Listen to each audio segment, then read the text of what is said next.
ఎంతో విశేషమైన వినాయక చవితి పండుగ పర్వదినం రోజున తప్పకుండా వండుకోవలసిన తినవలసిన ఆకుకూర ఏంటో చూద్దాం. వర్షాకాలం చివరిలోని శరత్ ఋతువు ప్రారంభంలో గణేష్ పండుగ ప్రారంభమవుతుంది.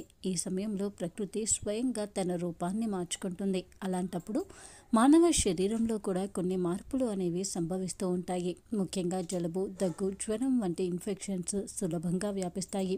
అందుకే ఈ విషయాన్ని గ్రహించిన మన పెద్దలు, మునీశ్వరులు, ఋషులు శరీరంలో రోగ నిరోధక శక్తిని పెంచుకోవడానికి సహాయపడే ఆకుకూరలను ఈ సమయంలో పూజలో భాగంగా చేశారు. ఆ విధంగానైనా సరే ఖచ్చితంగా వాటిని వండుకొని ఆహారంగా తీసుకుంటారు అనేది అందులోనే మర్మం.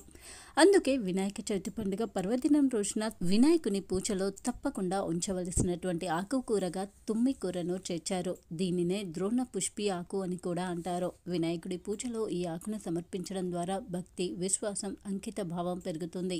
పూజ తర్వాత దానిని ఆహారంగా తీసుకోవడం అనేది కేవలం ఒక సాంప్రదాయం మాత్రమే కాదు, ఇది దేవతకు సమర్పించినటువంటి వస్తువు కాబట్టి పవిత్ర నైవేద్యంగా భావించి కూడా దానిని స్వీకరిస్తాము. ముఖ్యంగా ఇది ఎన్నో ఔషధ గుణాలు కలిగినటువంటి ఆకు. అందుకే భగవంతుని పూజలో భాగంగా చేశారు. ఆ విధంగా ప్రతి ఒక్కరూ ఆ తుమ్మికూరను ఆహారంగా తీసుకోవాలి అని.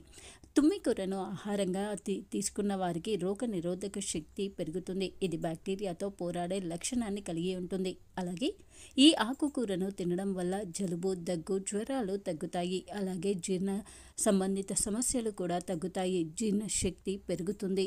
ఇంకా తుమ్మికూరను ఆహారంగా చేర్చుకోవడం ద్వారా లేదా కషాయంలాగా తీసుకున్న వారికి వాపు నుంచి ఉపశమనం కలుగుతుంది. కాలేయ సంబంధిత సమస్యలతో బాధపడే వారికి కూడా ఈ ఆకు రసం తాగడం అనేది చాలా మంచిది. అలాగే చర్మ వ్యాధులు ఉన్నవారు కూడా ఈ ఆకుల నుండి తయారు చేసినటువంటి పేస్ట్ని శరీరానికి రుద్దుకోవడం ద్వారా కూడా శరీరంపై దద్దుర్లు, ఫంగల్ ఇన్ఫెక్షన్స్ నుంచి బయటపడగలుగుతారు. అలాగే వినాయక చవితి పండుగ పర్వదినం రోజున ఎన్నో ఔషధ గుణాలు కలిగినటువంటి ఈ ఆకుకూరను ఆహారంలో భాగం చేర్చుకోవడం చాలా మంచిది.